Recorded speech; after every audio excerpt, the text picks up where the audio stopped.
बड़ा जलील किया है। लेकिन अदालतों के जो फैसले हैं वो तो सारे आपके हक में हैं। आपने सारा कुछ देखा है। सारी चीज़ें मैंने देखी हैं, हर चीज़ एक एक चीज़ आपके कोई हक में। शक है जाके मिसल निकलवा ले, अदालत से मिसल निकल जाके चेक कर लें, रिकॉर्ड चेक कर लें, सारी चीज़ें साइज में जाके चेक कर लें। ठीक। जीवा माई के नाम ये जगह है, ठीक है। वो मेरी दादी की वालदा हैं। अच्छा ये बताएं कि जो होटल है उस होटल पे मतलब जब आप लोग वहाँ पर रहते थे, वहाँ पर कोई मतलब जुआ या कुछ होता था? अब एक्साइज में जाके आप रिकॉर्ड निकालेंगे तो मेरे वालिद साहब का नाम आएगा। ये लाहौर से नहीं, अब तो मैंने देखा है, वो सारी चीज़ें मैंने चेक की हैं, वो तब तो उसी तरह से। अच्छा, आप क्या कह रहे थे? मैं ये कह रहा था कि उस होटल पर क्या होता था, मतलब है कि काफ़ी सारी चीज़ें हमारे सामने आई हैं कि वहाँ होटल पर जुआ भी होता है, बहुत सारी चीज़ें होती हैं। देखें बात सुने, जब मेरा चाचू जो थे इस दुनिया में थे, हाँ जी, फजल रब्बी, वो भी यानी कि जुआ करते थे इन्हीं के साथ, मतलब होटल पे सरपरस्ती पे ना, इन्हीं, हाँ इन्हीं के साथ। और 80 बैठे नहीं है, कुछ नहीं हो, नंबर आ लियो। ठीक है। यानी कि रजिस्टर मैंने देखे थे जब मैं बच्चा था। सही। तो वो नंबर वाला वो यानी कि वो गेम करवाते थे। सर रात होटल खुला रहता है, इसका शटल नहीं है। अब देखो रात को क्या क्या होता है, दिन में क्या क्या होता है। मैं तो मजदूर बंदा हूँ। वह ये है कि हर वक्त गहमा गहमी होती है। आप कभी भी चले जाएं, कमरा अंदर फुल होगा, फुल होता है बिल्कुल। बाहर कामी लोग बैठते हैं, ज़्यादा पीछे जाके बैठते हैं। अब आप खुद समझदार हैं, पीछे जाके हम सेपरेट किस लिए बैठते हैं? कोई भी जाके सेपरेट जो बैठता है किस लिए बैठता है? चलें अब आखिर में किस्सा मुख्तसर यही है कि आपकी जो 6 मरले 12 मरले प्रॉपर्टी थी, उसमें से 6 मरले जो उनके पास रजिस्ट्री है वो मगरिब साइड पे है, जो कि आपके ननियाल की थी, और जो आपने रिजवान कुरैशी को बेची। जो होटल वाली जगह है जो बंद कूचे मशरिक साइड से, वो जगह आपने ना बेची ना आपने किसी को दी, वो एज आ रेंट किराए पर आपने मुश्ताक डोगर को दी थी। मैं आधी रात को जब मैं कोका कोला फैक्ट्री से मैं जब वापस आया, मैं आके मैंने 1 बजे जाके वहाँ उसको कब्जा दिया, रिजवान कुरैशी को। इशफाक बैठा था, इसका बड़ा बेटा, ठीक, चाचा मुश्ताक, इश्तियाक से बड़ा।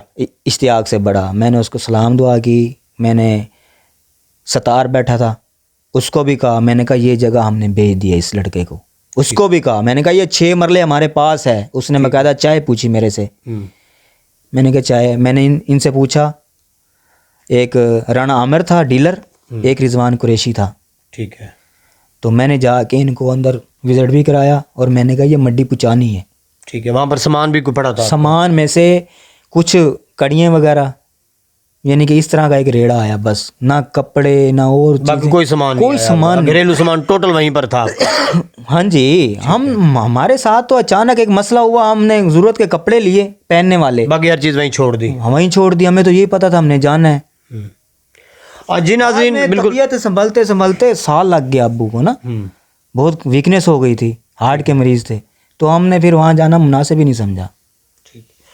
जी नाज़रीन, आपने तमाम तर हक़ाइक़ सुने। ये वो असल मालिक हैं। मेरे साथ पिछले दिनों मैडम कुरतलैन ने भी इसी मौजू पर प्रोग्राम किया, तमाम हक़ाइक़ बताए। ये उनके बड़े भाई हैं, इन्होंने भी आपको तमाम हक़ाइक़ बताए। और इसमें एक चीज़ वाज़े क्लियर है, एक तो इन्होंने जो प्रॉपर्टी बेची रिजवान कुरैशी को वो कौन सी थी, इनके ननियाल ने जो प्रॉपर्टी बेची वो कौन सी थी, और जो प्रॉपर्टी इनकी वहाँ पर पड़ी है वो वाज़े वो होटल वाली जगह है जहाँ पर अच्छी पहलवान कत्ल हुआ, जहाँ पर ये मामलात हुए और जहाँ पर बहुत सारे गलत काम भी होते हैं। और इसके अलावा जो मैंने अपने प्रोग्राम में भी बात की कि इस डोगर बिरादरी ने, जिसमें इश्तियाक डोगर, चंदा डोगर और इशफाक डोगर इस वक्त सरे दस्त हैं और मौजूद हैं और फ्रंट मैन का किरदार भी अदा कर रहे हैं, उन्होंने इनको भी नुकसान पहुंचाने की कोशिश की। इनके जो बड़े भाई हैं जो पिछले 10 साल से गायब है, उसमें भी उनका एक बड़ा अहम किरदार है, उनकी गुमशुदगी में या उसको अगवा करने में। तो ये बड़ी एक लंबी कहानी है। मेरा मकसद सिर्फ यही था कि कुछ दोस्तों के, कुछ लोगों के कमेंट्स आ रहे थे, मुझे रात भी कुछ दोस्तों की कॉल्स आई कि यार आप उनके खिलाफ इस तरह बात कर रहे हैं, ये है वो है। मतलब है कि मुझे भी थ्रेट करने की कोशिश की जा रही है, इनकी जो सिस्टर हैं उनको भी थ्रेट करने की कोशिश की जा रही है, इनकी फैमिली को भी थ्रेट करने की कोशिश की जा रही है। तो ये सारे हक़ाइक़ पर मबनी है, इसमें झूठ कोई नहीं है। वो जो दोस्त हमें कमेंट्स करते हैं कि ये सब झूठ है, सब झूठ है, वो बड़े शरीफ हैं, वो बड़े हाजी नमाजी हैं, तो आप उनका खुद जाके किरदार देखें कि वो लोग हैं क्या।